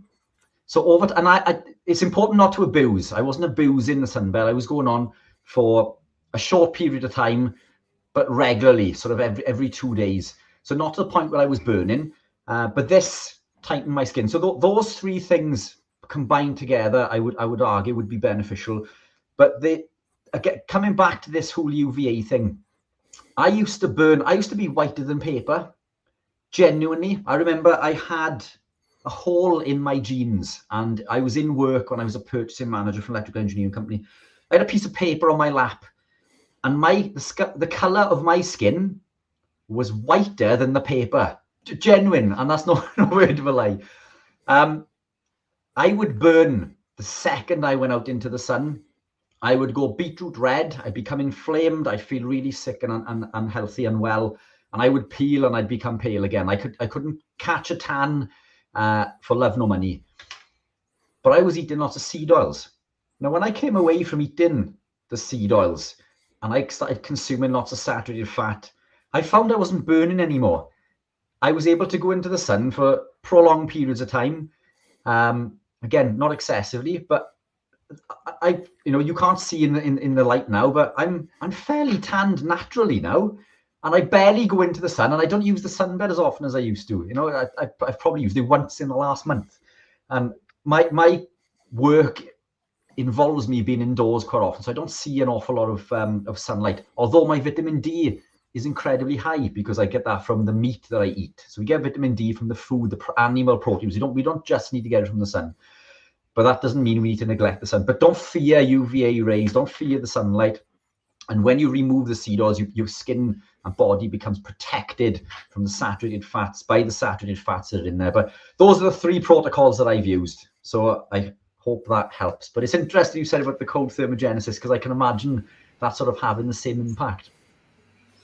Yeah, it's interesting that you say about staying tanned. I mean, the melanin thing, listen to Jack Cruise's recent stuff about melanin, and absolutely fascinating. It's a quick one there. Cami says, where are those episodes on autoimmunity? Cami, I think you're on my channel as well, right, at the moment? So if you're watching it on my channel, just go to the show notes and you can see the link tree there. And there will be a link to autoimmunity, the subtraction method. It's my course.